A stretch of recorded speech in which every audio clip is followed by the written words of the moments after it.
इस वीडियो को like share comment करना बिल्कुल मत भूलिएगा। सब्सक्राइब तो बनता ही है, क्योंकि जितना ज्यादा मेरे चैनल स्किल पे को सब्सक्राइब करेंगे उतना ज्यादा स्किल पे की रीच बढ़ने वाली है, और जितनी ज्यादा स्किल पे की रीच बढ़ेगी उतना ज्यादा मैं आप जैसे लवली ऑडियंस, लवली स्टूडेंट्स और लवली बिजनेस प्रोफेशनल्स की मदद कर पाऊंगी। मेरी सलाह मानिए, शायद अगर अभी तक आपको कोई भी पेड इंटर्नशिप नहीं मिली है तो एक्सटर्नशिप करना शुरू कर दीजिए, नहीं तो फिर वॉलंटियरशिप तो है ही। और अगर आप एक्सटर्नशिप और वॉलंटियरशिप दोनों में ही इंटरेस्टेड नहीं है तो कोई प्रॉब्लम नहीं है, फ्रीलांसिंग शुरू कर दीजिए। फाइनेंस के बारे में आपका जितना भी नो हाउ है, इंडस्ट्री एक्सपोजर है, जो भी आपकी लर्निंग्स रही हैं, जो भी आपकी एडवाइजरी रही है, उसको आप जारी कर सकते हैं अपने ब्लॉग्स के थ्रू, अपने आर्टिकल्स के थ्रू। किसी कंपनी की फाइनेंशियल स्टेटमेंट्स को आप रीड कर सकते हैं, रिव्यू दे सकते हैं। This is how you will grab the attention of the recruiters. एक प्रो टिप मैं आप सभी को देना चाहती हूँ कि हो सकता है आप सभी सिर्फ और सिर्फ एक ही जॉब पोर्टल पे अप्लाई करते हो सकता है आप सिर्फ नौकरी पे अप्लाई करते जाते हैं, चाहे वो जॉब्स हो या फिर इंटर्नशिप्स हो सकता है आप सिर्फ और सिर्फ लिंक्डइन का सहारा ले रहे हैं।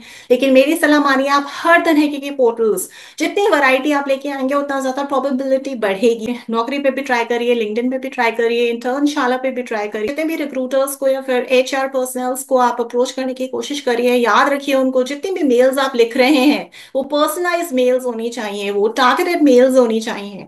उन मेल्स में जो भी आप रेज्यूमे अटैच कर रहे हैं उसमें कीवर्ड्स की टैगिंग होनी बहुत ज्यादा जरूरी है। ये लिंक्डइन पे अगर अभी तक आपका कोई भी अच्छा खासा प्रोफाइल नहीं बना हुआ है तो प्रोफाइल को अपडेट कीजिए। जिस तरह की इंटर्नशिप आप एस्पायर कर रहे हैं उस तरह की इंटर्नशिप में क्या स्किल सेट लगेगा, क्या एक्सपीरियंस लगेगा, क्या कल्चरल फिट लगेगा, किस तरीके की आपकी वैल्यूज होनी चाहिए, उन सारी चीजों को, सारे एलिमेंट्स को अपने लिंक्डइन प्रोफाइल में अपडेट करिए और बताने की कोशिश कीजिए, जताने की कोशिश कीजिए रिक्रूटर्स को, एचआर पर्सनल्स को कि आपकी पर्सनालिटी में वो सब कुछ उनको मिलेगा जो उस इंटर्नशिप में चाहिए। इंटर्नशिप में जो भी रोल्स और रिस्पॉन्सिबिलिटीज लिखी हैं वो सारी के सारे रोल्स और रिस्पॉन्सिबिलिटीज, वो सारी की सारी टर्मिनोलॉजीज उठाइए और अपने रिज्यूमे में डालिए। इसी को कहते हैं कीवर्ड टैगिंग। यानी कि अगर आपके रिज्यूमे में वो कीवर्ड्स नहीं होंगे जो उनके इंटर्नशिप्स के रोल्स और रिस्पॉन्सिबिलिटीज में है तो रिक्रूटर्स और एचआर पर्सनल्स कभी भी इंटरेस्टेड नहीं होंगे आपको